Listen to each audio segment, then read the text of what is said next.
할렐루야! 네, 하나님께서 우리의 모든 앞길을 예배해 두시고 인도해 주시는 줄 믿습니다. 오늘은 출애굽기 말씀을 통해서 같이 은혜를 나누기를 원하는데요. 오늘 왜 출애굽기 말씀을 나누는지 혹시 알고 계신 분 계신가요? 늘 말씀드리는데 성경 읽기 프로그램이 출애굽기를 이번 주에 읽게 돼 있어요. 그래서 여러분들 오늘 저하고 먼저 오리엔테이션 식으로 같이 말씀을 나누시고 그 안에서 오늘 주신 말씀을 잘 기억하시고 또 말씀을 잘 읽어 나가시고 뿐만 아니라 여러분들에게 주시는 그 말씀을 잘 기록하시고 그리고 기억하셔서 마음에 새기셔서 그 말씀대로 살아나가시는 우리 모든 성도 되시기를 축복합니다. 출애굽기는 애굽 지금은 이집트라는 이름을 쓰고 있는 이 애굽에서 탈출하는 그 내용, 그 이야기가 출애굽기의 말씀으로 다 적혀 있어요. 그래서 왜 탈출해야만 했는지가 먼저 나오는 거예요. 이스라엘 백성들이 애굽으로 이집트로 갔는데 그 이야기는 창세기 마지막 편에 나와요. 이스라엘 야곱과 그의 10 아들들이 살고 있던 이스라엘 땅에 흉년이 들어요. 먹을 것을 구하러 가야 되는데 먹을 것이 어디에 있습니까?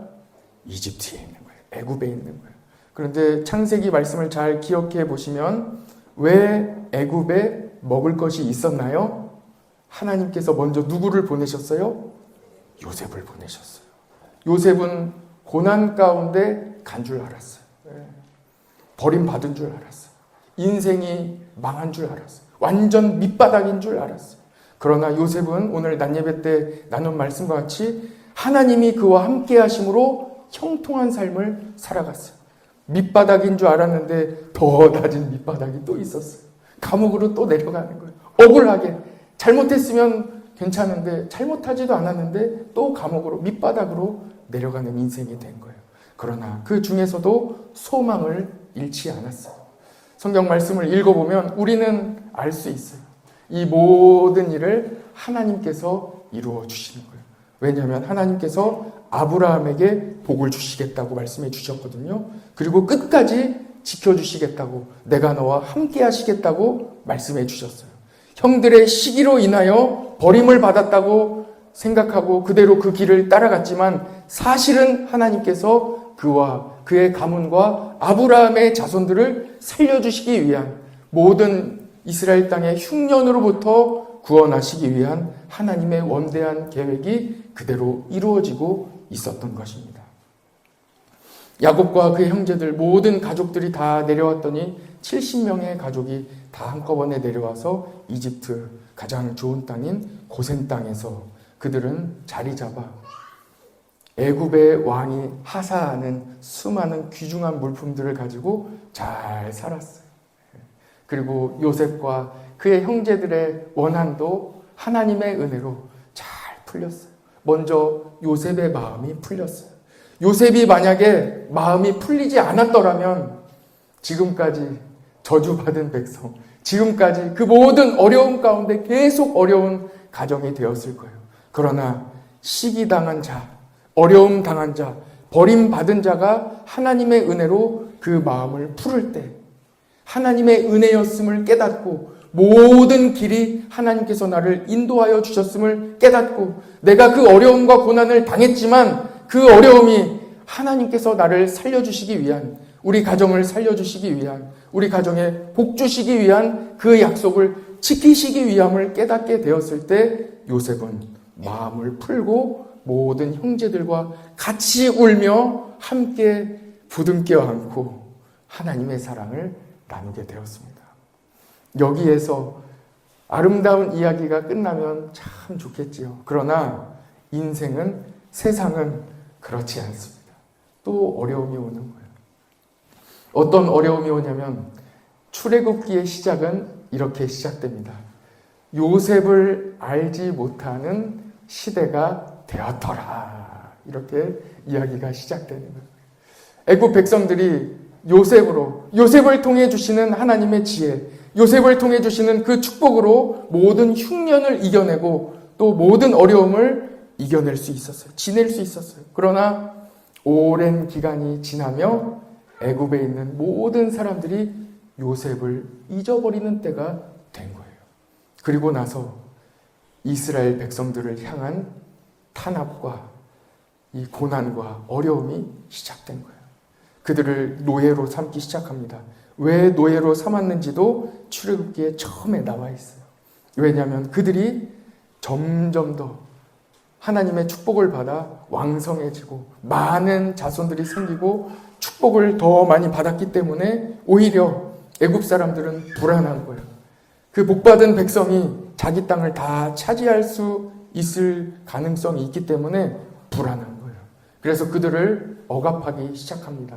종으로 삼고 노예로 삼아서 이제는 완전히 그들에게 일을 시키고 더 이상 다른 일들을 여가 시간을 쉴 수 없도록 완전히 그들을 억압하기 시작하는 거예요.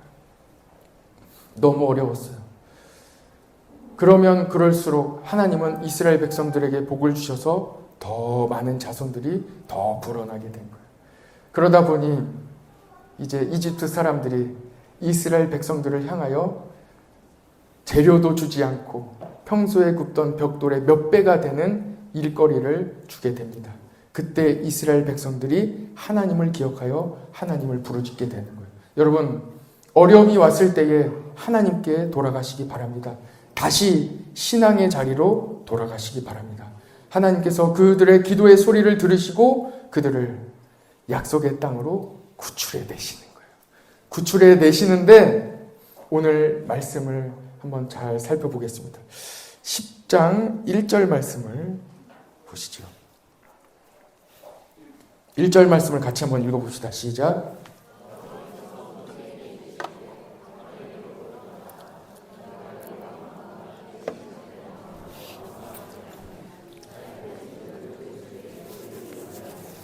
네, 오늘 말씀을 통해서 우리가 함께 나누고자 하는 두 가지 메시지가 있어요. 첫 번째는 사람의 마음까지도, 오늘 낮 예배 때 다 나눴잖아요. 모든 것이 다 하나님께 달려있거든요. 그래서 우리는 변화되는 세상 속에서도 불안하지 않을 수 있어요. 그런데 오늘 이 출애굽기 말씀으로 이어가자면 사람의 마음도 누구에게 달려있을까요? 하나님께 달려있다는 거예요. 성경의 수많은 장면에서 우리는 확인해 볼 수 있어요. 야복강에서 야곱이 에서를 만나기 전에 그 마음을 돌이키기 위하여 하나님께 매어 달리는 거예요. 마음은 하나님께 달려있어요. 여러분들 자신의 마음 누구에게 달려있겠습니까? 하나님께 달려있어요. 하나님께 기도하시기 바랍니다. 마음이 불안할 때, 마음이 안정되어 있지 않을 때, 내 마음을 어디에 두어야 할지 모를 때 기도하시기 바랍니다. 그러면 하나님이 여러분들의 마음을 지켜주시고 하나님께서 선한 길로 여러분들의 마음을 인도해 주실 거예요. 마음이 불안할 때가 있어요. 불안한 것이 하나도 없는데도 불안할 때가 있어요. 그때 반드시 기도하시기 바랍니다. 하나님이 마음을 주관하십니다. 다른 사람의 마음 누구에게 달려 있겠습니까? 그 사람의 마음은 그가 주장하는 줄 알고 있겠지요? 그러나 그 사람의 마음도 누구에게 달려 있는 거예요? 하나님께 달려 있는 거예요.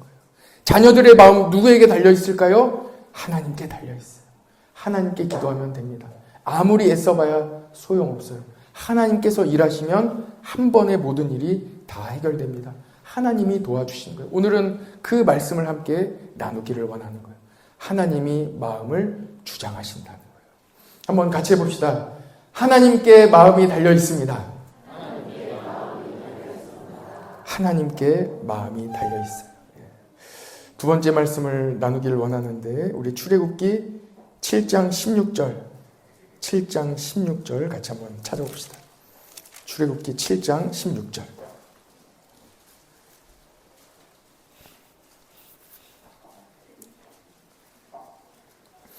첫 번째는 마음은 하나님께 달려있다는 말씀을 꼭 기억하시고 우리의 마음, 내 마음도 내 마음대로 되지 않는다.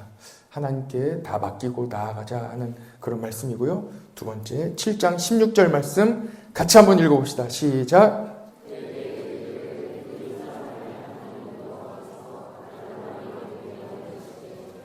내 백성을 보내라. 그러면 그들이 광야에서 나를 섬길 것이니라 하였으나 이제까지 내가 듣지 아니하도다. 아멘. 할렐루야. 이제 저를 보세요. 이 말씀만 간단히 나누겠습니다. 여러분, 이스라엘 백성들이 출애굽하는 목적은 어디에 있다고 생각하십니까? 오늘 출애굽기 7장에서 12장까지는 이스라엘 백성들이 하나님의 보호하심을 받으며 하나님께서 애굽에 내리신 10가지 재앙이 나오는데, 오늘 지금 함께 읽은 7장 16절의 말씀은 그 중에 첫 번째, 물이 피로 변하는 이 재앙을 내리시면서 그들에게 경고하시는 이 말씀이에요. 하나님께서 이스라엘 백성을 애굽에서 출애굽시키시는 거예요. 그런데 계속 말씀하십니다. 10가지 재앙의 모든 곳에서 말씀하시는 거예요. 그런데 우리는 어떻게 생각하냐면, 이스라엘 백성들이 출애굽하여 젖과 꿀이 흐르는 가나안 땅에 가는 이유와 목적은 어디에 있다고 생각합니까? 대개는 좋은 곳으로, 축복된 땅으로, 지금 억압으로부터 자유함을 얻어 이제는 내 땅, 하나님이 나에게 주신 축복의 땅에 가는 것을 첫 번째 목적으로 여길 때가 있어요. 그러나 하나님께서는 끊임없이 이스라엘 백성뿐만 아니라 그들의 입을 통하여 애굽에 선포하게 하시는 거예요. 그들이 광야로 나가는 이유는 어디에 있습니까? 새한글 성경에 오늘 함께 지금 읽은 출애굽기 7장 16절의 말씀을 제가 다시 한번 우리 시대 언어로 다시 한번 번역된 것을 읽어 드릴게요. 내 백성을 보내어 그들이 광야에서 나를 예배하게 하여라. 이 말씀이에요. 우리는 어디로 갑니까? 우리의 목적지는 어디입니까? 여러분은 어디로 가고 계십니까? 가나안 땅, 축복의 땅, 하나님께서 주시는 젖과 꿀이 흐르는 땅으로 가는 것은, 그것은 두 번째, 세 번째 목적이에요. 물론 그 축복의 땅으로 인도해 주세요. 그러나 가장 큰 목적, 모든 백성에게 선포하신 하나님의 은혜의 가장 큰 회복의 메시지는 바로 이 말씀에 있는 거예요.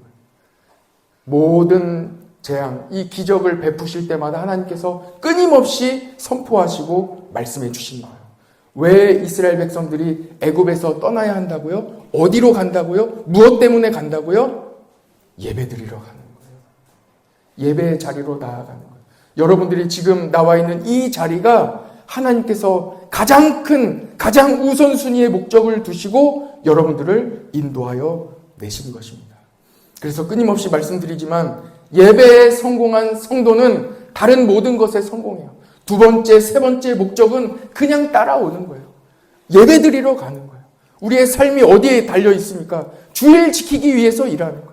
주일 지키기 위해서, 교회 나오기 위해서 건강해야 되는 거예요. 모든 다른 제반 사항들이 이 예배에 목적을 두고 있다는 것을 여러분 기억하시기 바랍니다.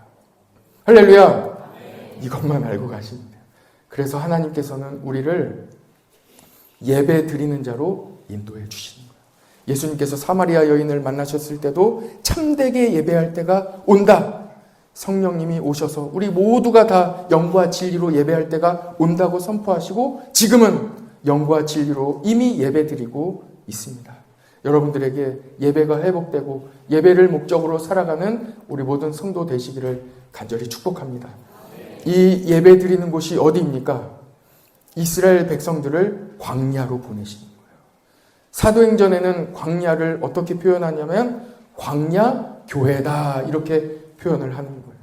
같이 한번 해봅시다. 광야 교회. 광야 교회예요. 교회. 교회는 왜 옵니까? 예배 드리러 오는 거예요. 그래서 광야 교회예요. 구원의 방주라고 하는 거예요. 하나님 안에 거하는 거예요.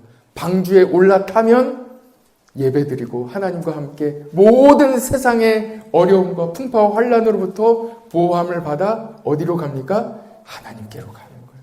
구원함을 받는 거예요. 구원의 방주. 같이 찬양을 오늘 좀 준비했는데, 구원 열차요. 우리 찬양팀 다 나오셔서 구원 열차. 구원 열차가 어디입니까? 교회예요, 교회. 교회가 구원 열차예요. 같이 한번 해봅시다. 교회는 구원 열차입니다. 누구든지 구원 열차에 올라타면 예배 드리는 거예요. 목적을 이루어 가는 거예요. 그래서 교회에 붙어 있으면 되는 거예요. 교회에 나오면 되는 거예요.